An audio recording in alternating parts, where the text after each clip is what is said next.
Good day, my name is Joshua Leo Severin, and this is my code for my Maze game.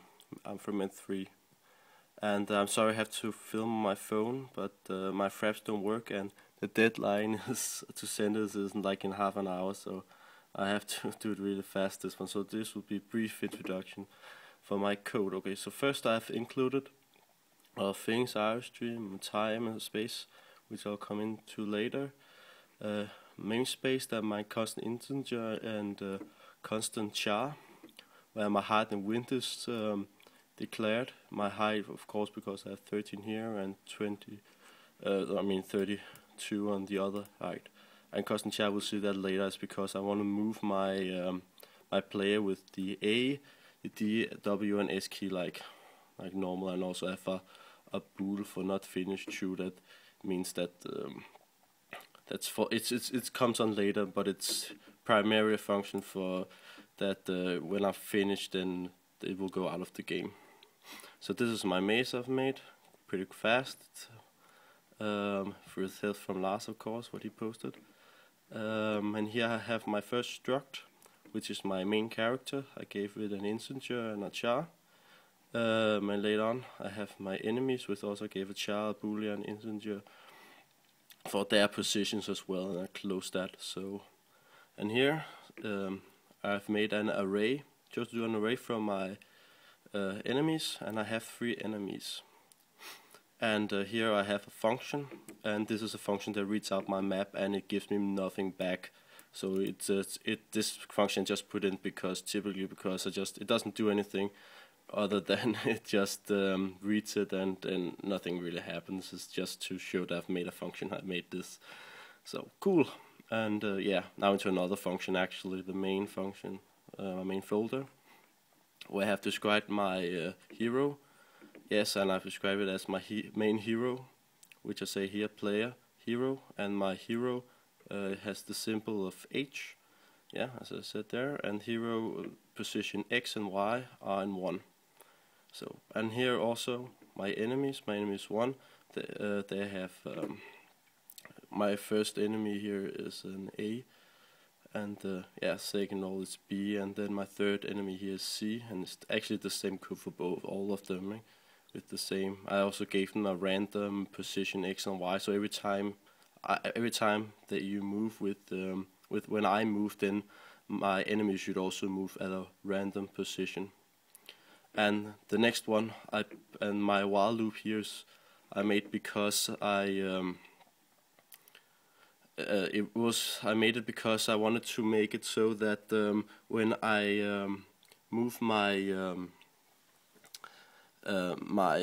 my hero, I didn't want my enemy to come randomly up to my position, because then I'll just die without even noticing. I'll just die randomly. So I made this while loop so it doesn't collide with that, so it doesn't run into the same position as my hero. And it's actually the same for every single enemy. What I just told you, so the of B here is the same. This is just my second hero, and that I gave the symbol B and symbol C, and it's actually the same code.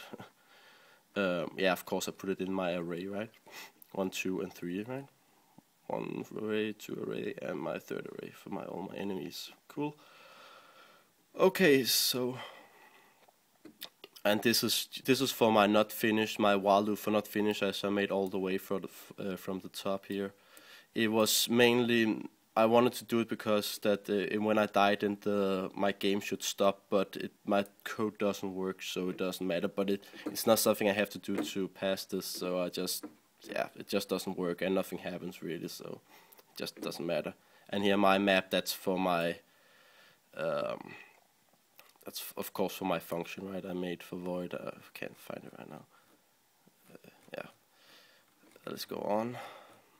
So where did we come to? Yes, so okay, so here we start with my main, what happens when I made my collision, my enemies, and my walls. So my collision detection, and I made a case like we did before with the calculator and the case sentences. So with the left and up and down, like I mentioned before. And yeah, basically, is what this does is these collision detectors, and basically what this is, there are four steps in this my switch case. For each switch case I have, first of all,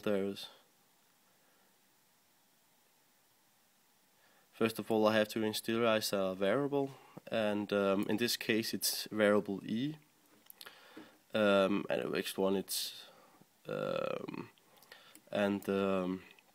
then of course I have my if sentence down here, and first then I have to put it all in a loop, and then I have to put it free.